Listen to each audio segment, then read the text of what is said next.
अस्सलाम वालेकुम dear students, welcome back to my channel. ये है आपका favourite channel your fee academia. Okay बच्चों, आई होप सो कि आप लोगों का बायोलॉजी का पेपर जो है वो बहुत बहुत अच्छा हुआ होगा। इनफैक्ट आप लोगों का कंप्यूटर साइंस का पेपर, जो बच्चे सारे मेरे साथ कंप्यूटर साइंस के कनेक्टेड हैं, उनका पेपर भी बहुत बहुत अच्छा हुआ होगा। ठीक है, अब आप लोगों का पेपर जो है वो नेक्स्ट है तर्जुमतुल कुरान का, और इसके अंदर आप लोगों को कोई भी ऑफ नहीं है। इस वीडियो के अंदर बेसिकली मैं आप लोगों को बताऊंगी बहुत इंपॉर्टेंट बातें। उनमें सबसे पहले हम ये डिस्कस करेंगे कि आप लोगों ने इस फ्यू आवर्स के अंदर आप लोगों ने तर्जुमतुल कुरान की कैसे तैयारी करनी है कि आप लोग 50/50 फुल मार्क्स जो हैं वो गेन कर सको। जैसे मैं पहले भी कहती हूँ कि पेपर जो होते हैं वो इस तरह दिए जाते हैं कि आप लोग स्मार्ट स्टडी करो, और आज का पेपर जो है वो हम इसी तरह सॉल्व करेंगे कि स्मार्ट स्टडी के थ्रू किस तरह आप लोग सारी की सारी प्रिपरेशन कर सकते हो। इस पेपर के अंदर जो मैं शेयर करूँगी इसके अंदर मैं आप लोगों को इंपॉर्टेंट टिप्स भी बताऊँगी। मैं आप लोगों को बताऊँगी कि आप लोगों ने तैयारी किस तरह करनी है। ठीक है, इंपॉर्टेंट क्वेश्चन जो हैं वो मैंने यहाँ पर लिख दिए हैं। इसके अलावा इंपॉर्टेंट चीज़ें मैं बताती जाऊँगी साथ साथ कि ये चीज़ें आप लोगों ने करनी है और ये चीज़ें आप लोगों ने मिस बिल्कुल नहीं करनी है। सबसे पहले अगर बच्चे बात करें प्रिपरेशन की कि आप लोगों ने सबसे पहले प्रिपरेशन स्टार्ट करनी है तो किस चीज़ से करनी है। अब आप लोगों को पता है कि सबसे ज़्यादा इंपॉर्टेंट तर्जुमतुल कुरान पेपर में क्या चीज़ है, आप लोगों के तराजू आयतों के आप लोगों ने तर्जुमे जो हैं वो लिखने हैं, और 15 नंबर के वो आप लोगों को आने हैं। सबसे इम्पोर्टेंट चीज़ यही है, और सबसे पहले तैयारी हम लोगों ने इसी स्टार्ट करनी है।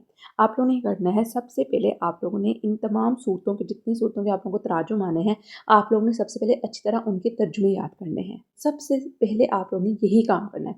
कोई शॉर्ट क्वेश्चन आंसर नहीं करना, कोई MCQ नहीं करना, कोई लॉन्ग क्वेश्चन आंसर नहीं करना। सबसे पहले आप लोगों ने तर्जुमे तैयार करने हैं, क्योंकि जैसे जैसे आप लोग तर्जुमे तैयार करोगे आप लोगों का एक माइंड बिल्डअप हो जाएगा कि हाँ इस पूरी सूरत के अंदर ये बात की गई है। आप लोगों को इल्मी और अमली निकात के अंदर भी हेल्पफुल होगा वो चीज़, और उसके अलावा आप लोगों को पता है कि आप लोगों को एक चीज़ आनी है जिसके अंदर आप लोगों ने अल्फाज के मायने भी लिखने हैं। जब आप लोगों ने उसकी अरबी तैयार कर ली होगी, उसकी ट्रांसलेशन तैयार कर ली होगी, तो आप लोग अल्फाज के मायने जो हैं वो भी बहुत अच्छी तरह कर सकते हो। अब इसके ना मैं एक बात मेंशन करना चाहती हूँ, वो ये कि आप लोगों को सारे के सारे अल्फाज मायने करने की ज़रूरत नहीं है। जो अल्फाज मायने आप लोगों की एक्सरसाइज के अंदर मेंशन है वो, और जो आप लोग जब जैसे चैप्टर आप लोग फिनिश करते हो उसके बाद एक टेबल सा आता है अल्फाज मायने का, वो बहुत इंपॉर्टेंट है। आप लोगों के सारे अल्फाज मायने वहीं से आने हैं। वो आपको MCQs की फॉर्म में भी आ सकते हैं, वो आप लोगों को, जो आप लोगों को पता है आपका एक क्वेश्चन भी आना है उसकी फॉर्म में भी आपको आ सकते हैं। ठीक है, आई होप सो कि आप लोगों को मेरा पॉइंट जो है वो क्लियर हो गया होगा। ये करने के बाद आप लोगों ने करना है, आप लोगों ने उन सूरतों के इल्मी और अमली निकात करने हैं जिन सूरतों के तराजुम आने हैं। सबसे पहले आप लोगों ने वो सूरतें जो है वो चूज़ करनी है। उन सूरतों को करने के बाद आप लोगों ने क्या करना है, आप लोगों ने शॉर्ट क्वेश्चन आंसर्स करने हैं। ठीक है, इसके अंदर आप लोगों के MCQs भी आते हैं, शॉर्ट क्वेश्चन आंसर्स भी आते हैं, पूरी की पूरी बुक के। ठीक है, आप लोगों ने अच्छी तरह वो करना है। और उसके बाद इंपॉर्टेंट जो आप लोग पास पेपर से देख सकते हो, जिनकी सूरतों के आप लोगों को पता है इमली और अमली निकात आया हुआ है, क्वेश्चन लॉन्ग के अंदर आया हुआ है, आप लोग वो कर सकते हो। ठीक है, मेन फोकस आप लोगों ने वो चैप्टर्स करने हैं, वो सूरतें रखनी हैं जिनके अंदर से आप लोगों को तर्जुमे आने हैं। ठीक है, वो ज़्यादा वेटेज कैरी कर रहा है, ज़्यादा मार्क्स कैरी कर रहा है, तो आप लोगों ने कोशिश करनी कि आप लोगों के मार्क्स वहाँ से डिडक्ट ना हो। ठीक है, 10 नंबर के आप लोगों को MCQs आने हैं, और 10 में से तकरीबन आप लोग समझ लो 8 या फिर 9, ये आप लोगों को सारे के सारे किस में से आएंगे, ये आप लोगों को एक्सरसाइज में से आएंगे। ठीक है, और एक जो 2 होंगे वो आप लोगों को रीडिंग में से आ जाएंगे। वरना मोस्ट इंपॉर्टेंटली आप लोगों को 10 के 10 जो होंगे वो ज़्यादातर MCQs होंगे, वो आप लोगों की रीडिंग एक्सरसाइज में से ही आएंगे। ठीक है, तो अगर आप लोग एक्सरसाइज के MCQs अच्छी तरह कर लेते हो, आप लोगों को वर्ड टू वर्ड आ जाते हैं, तो आप लोग MCQs के तो A1 हो जाओगे।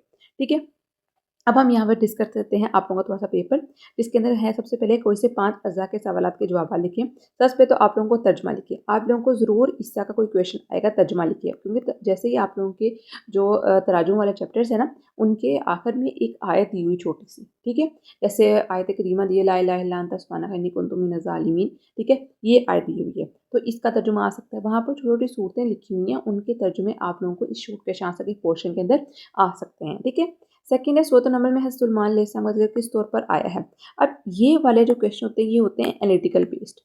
ठीक है, आप लोगों को पता है कि 25% आप लोगों का पेपर जो होता है वो एनालिटिकल बेस्ड आता है।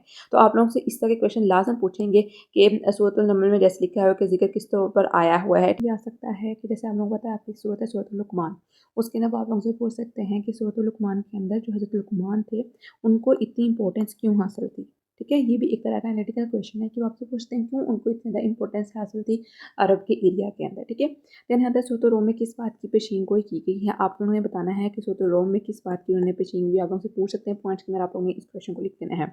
सोतो कस्र में बनी इसराइल किस शख्स का इब्रतनाक वाक़या बयान हुआ है, वेरी वेरी इंपॉर्टेंट। ठीक है, इसके अंदर वो आप लोगों से वैसे करून के बारे में पूछ सकते हैं, करून कौन था, क्या उस बारे में जानते हैं, लेकिन यहाँ पर उन्होंने थोड़ा सा आपको क्रिटिकल दिया है कि सोतुल कसस के अंदर बनी इसराइल किसी शख्स का इब्रतनाक वाक़या बयान हुआ है। ठीक है, तो ये देखिए उन्होंने यहाँ से थोड़ा सा ट्रिक आप लोगों को उन्होंने आपको कैच करने की कोशिश की है कि ये बताएं कि कौन सा शख्स है जिसका इब्रतनाक वाक़या बयान किया गया। मुश्रिकों के खिलाफ जहाद की इजाज़त से क्या मतलब है। ठीक है, वेरी इंपॉर्टेंट क्वेश्चन। तो मरियम की तलावत सुनकर जश ने क्या कहा, वेरी वेरी इंपॉर्टेंट। ये आप लोगों के अक्सर बच्चे जो हैं वो इसको मिस कर देते हैं, वो कहते हैं कि हम छोड़ देते हैं इस चीज़ को, ये काफ़ी लंबा है, लेकिन देखिए इसके शॉर्ट के अंदर ये आया हुआ है। हालांकि उन्होंने मुख्तसर जवाब आप लोगों को आए कि इसके छोटे छोटे आंसर लिखने हैं, लेकिन उन्होंने आपको ये क्वेश्चन दिया हुआ है, तो आप लोगों ने इसको इस तरह प्रिपेयर करना है।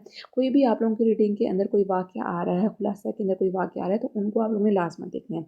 ज़्यादातर जो आप लोगों के क्वेश्चन बनेंगे ना शॉर्ट क्वेश्चन आंसर्स के, वो बनेंगे इसी से, इन वाक्यों से रिलेटेड जो होंगे सारे वाक्य से रिलेटेड आप लोगों के क्वेश्चन बनेंगे। ठीक है, ये भी एक दो क्वेश्चन कोई बन सकता है कि किसी सूरत का नाम जो है उस सूरत का नाम क्यों रखा गया। ठीक है, सूरत हज रखा गया, किसी सूरत का नाम सूरत रोम रखा गया, तो क्यों रखा गया है। ठीक है, वजह तस्मीयाँ उनकी क्या है, जो जो रकू वाली हैं कि उनकी कितनी रकू है, मक्की है, मदनी है, ये आप लोगों के MCQ उसके अंदर आएंगे। ये बाकी सारा कुछ बहुत कुछ है आप लोगों की उसके अंदर रीडिंग के अंदर देने के लिए, तो उन्होंने इसी चीज़ पर फोकस करना है कि जो रीडिंग के अंदर वाक्यात है ना उनके ऊपर फोकस उन्होंने करवाना है कि आप लोगों से क्वेश्चन उसके बारे में पूछेंगे। तो आप लोगों को ये हर एक सूरत के बारे में कोई स्पेसिफिक वाक्य मेंशन है तो वो आप लोगों को आना चाहिए लास्ट में। ठीक है, सूरत रोम का आगाज़ कौन से हरफ मुक़त्तात से होता है। सूरत फातिमा इब्राहिम अलैहिस्सलाम का जिक्र किस तौर पर आया है। देखिए जैसे मैंने आप लोगों को सारा पहले बता दिया है कि ये सारे क्वेश्चन उसी से रिलेटेड आने हैं, क्योंकि सारा कुछ उसके अंदर एक कोई चीज़, हर एक सूरत के अंदर एक चीज़ स्पेसिफिक है। ठीक है, पूरा उसको याद करने की ज़रूरत नहीं है। वहाँ पर एक चीज़ जो है वो एक स्पेसिफिक चीज़ उन्होंने मेंशन की है और उन्होंने उसी से मुतल्लिक आप लोगों से पूछना है। ठीक है, अब हम चलते हैं आप लोगों के कुछ कुरानी अल्फाज के मायने हैं। ठीक है, ये आप लोग यहाँ से स्क्रीनशॉट है, जो स्क्रीनशॉट भी ले सकते हो। बहुत बहुत इंपॉर्टेंट है, ये भी आप लोगों को एक बेनिफिट है। ये उन्हीं सूरतों में से आना है जिनकी तराजुमा आप लोगों ने कर ली है। ठीक है, मैंने आप लोगों को ट्रिक इसका बता दिया कैसे आप लोगों ने इनकी तैयारी करनी है। देन आता है दर्ज झेल में से कोई से 3 अदा का बामुहावरा तर्जुमा लिखिए, वेरी वेरी इंपॉर्टेंट। ठीक है, ये 15 नंबर का आप लोगों का क्वेश्चन है, तो इसके अंदर आप लोगों ने कोई भी रिस्क नहीं लेना है। ठीक है, सबसे पहले इसी की तैयारी करनी है। ठीक है, आप लोग चाहो तो पास्ट पेपर से भी कर सकते हो, लेकिन जो आप लोगों की एक्सरसाइज के अंदर मेंशन है ना आयात वगैरह, उनको तो आप लोगों ने हरगिज़ मिस नहीं करना। एक और बात मैं यहाँ पर मेंशन करना चाहती हूँ, आप लोग इसका स्क्रीनशॉट ले लो तब तक कि देखिए बच्चों, आप लोगों में से बहुत सारे बच्चे जो होंगे वो ऐसे रटा लगाते होंगे। ठीक है, उन्होंने इतनी पूरी लाइन याद की यहाँ से लेके यहाँ तक और उसको लिख दिया, लेकिन अक्सर क्या होता है कि पेपर के अंदर अक्सर जो पेपर सेटर होते हैं वो करते हैं इसको ब्रेक कर देते हैं आयत को। ठीक है, वो आधा हिस्सा जहाँ तक उस बात का मफ़हूम समझ में आ रहा होता है वो वहाँ तक भी आयत दे सकते हैं। ठीक है, तो आप लोगों ने कोशिश करनी है कि आप लोग बा महाफ़ा तर्जुमा भी उनको याद करो, उनके आपके अल्फाज के मायने आप लोगों को इस तरह आते हो, ताकि अगर आप लोगों को खुदा न खासा कोई ऐसा आ गया है तो आप लोग लिख सको, क्योंकि आप लोगों की जो आयत है वो काफ़ी लंबी है। ठीक है, 2 से 3 लाइनों के ऊपर आप लोगों की आयत आ रही है, तो उन्होंने कोशिश ये करनी है कि वो छोटा-छोटा पैराग्राफ आपको उठा के दें, क्योंकि उन्होंने आपको एनालाइज़ करना है। तो आप लोगों ने ये बात ज़हन में रखनी है कि आप लोगों को पूरी-पूरी लाइनें नहीं आएँगी। एक-एक, दो-दो लाइनें जो होंगी जिनका मफ़हूम क्लियर हो रहा होगा, जिनकी बात समझ में आ रही होगी, वो आपको लाइनें देंगे। तो ये बात आप लोगों ने हमेशा ज़हन के अंदर रखनी है। ठीक है, फर्स्ट ईयर के अंदर भी और सेकंड ईयर के अंदर भी। बहुत इंपॉर्टेंट ये बात मैंने आप लोगों को बताई। उसके बाद आता है दर्ज झेल में से किसी एक मौजू पर नोट लिखें, सूरत अल अंबिया और सूरत अल मरियम, वेरी वेरी इंपॉर्टेंट। अगर आप लोग पास्ट पेपर्स के यहाँ देखो तो सूरत अल फातिर आई हुई है। ठीक है, उसके बाद सूरत अल रूम आई हुई है, ये काफ़ी सूरतें आई हुई हैं, लेकिन इस दफ़ा इन दोनों सूरतों के आने के बहुत ज़्यादा चांसेस हैं। तो आप लोगों ने कोशिश करनी है कि इन 2 सूरतों को बहुत बहुत अच्छे तरीके से आप लोग तैयार करो। देखिए जैसे मैंने पहले भी बताया है कि वो सूरतें आप लोगों ने हरगिज़ मिस नहीं करनी जिनके तराजुम आने हैं। ठीक है, अक्सर बोर्ड के अंदर ऐसा भी होता है, पहले ये था 1-2 साल से वो कह रहे थे कि जिनमें से तराजुम आए हैं वही करने के लिए कह रहे थे, लेकिन मैंने 2-3 साल के पेपर चेक किए हैं तो उन्होंने उस सूरतों में से भी दे दिए हैं जिनके तराजुम नहीं आ रहे। तो आप लोगों ने रिस्क कोई नहीं लेना। और अक्सर बच्चे जो शिकायत करते हैं वो ये शिकायत करते हैं कि हमसे इल्मी और अमली निकात जो हैं वो याद नहीं होते। मैं आप लोगों को यहाँ पर इल्मी और अमली निकात याद करने के टिप्स एंड ट्रिक्स भी बता देती हूँ। हम सूरतुल अंबिया की ही बात कर लेते हैं। अब सूरतुल अंबिया के कुछ जो इल्मी और अमली निकात मैं आपसे शेयर करती हूँ जो कि मेरे ज़हन में याद आ रहे हैं, वो ये है कि उसके अंदर एक पॉइंट था कि जो दुनिया है वो महज़ खेल तमाशा नहीं है। ठीक है, बल्कि इसके अंदर अल्लाह पाक ने इंसान को एक मकसद के तौर पर पैदा किया हुआ है। तो आप लोग एक पॉइंट इसका ये लिख सकते हो, खेल तमाशा, या फिर इसको कहते हैं दुनिया खेल तमाशा।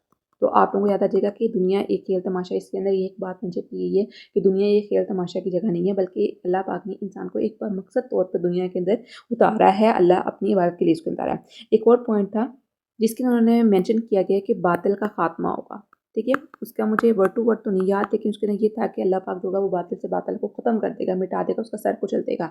तो आप लोग बातिल का खात्मा करके उसका एक पॉइंट याद कर सकते हो, उसको अच्छी तरह अपने वर्ड्स के अंदर उसको लिख सकते हो, ठीक है। तो अगर आप लोग पॉइंट्स के अंदर इस चीज़ को याद करोगे तो आप लोगों के लिए बहुत बहुत आसानी हो जाएगी। उसके अलावा एक और पॉइंट जो था वो ये था कि अगर खुदा जो होते वो एक से ज़्यादा होते, ठीक है। तो क्या होता है, आप लोगों को पता है, कॉमन सी चीज़ है कि जब दो लोग डिफरेंट ओपिनियंस वाले लोग होंगे तो क्या होगा, वहाँ पर फसाद बरपा होगा, वहाँ पर लड़ाई झगड़े होंगे, ठीक है। तो ये मुश्किल हो जाएगा दुनिया का निज़ाम चलाना।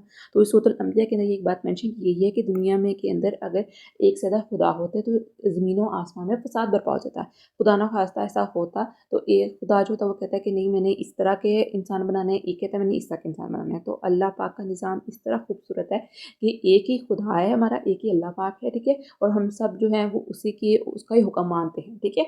तो आप लोगों ने इस तरह करके अपने पॉइंट्स जो हैं वो तैयार करने हैं। आई होप सो कि मैंने आपको बहुत अच्छे तरीके से जो है वो ये पॉइंट क्लियर कर दिए होंगे और बता दिया होगा कि पेपर आप लोगों का किस तरह का आना है, किस तरह के क्वेश्चन उन्होंने आप लोगों से पूछने हैं।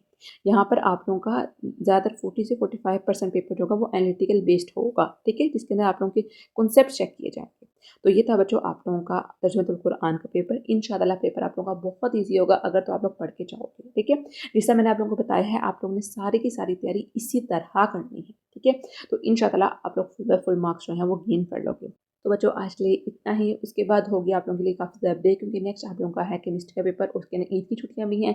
इसके अंदर मैं आप लोगों की एक स्पेशल वीडियो बनाऊंगी जिसके अंदर मैं आपको बताऊंगी कि आप लोगों ने ईद डेज को कैसे यूटिलाइज़ करना है, कि आप लोग अपनी जो प्रोडक्टिविटी है वो इंक्रीज़ कर सको, और कैसे आप लोगों ने 7 डेज़ के अंदर आप लोगों ने केमिस्ट्री के अलावा और सब्जेक्ट्स भी तैयार करने हैं, ताकि आप लोगों को आएगा फ्यूचर के अंदर उसका जो है वो आप लोगों को फ़ायदा हो। तो नेक्स्ट वीडियो जो होगी वो मेरी इस चीज़ के ऊपर आएगी, तो आप लोग चैनल से कनेक्टेड रहना है। कल मिलते हैं एक नई अच्छी और एक्साइटिंग मुस्तकबिल के लिए। फ़ी अमान अल्लाह।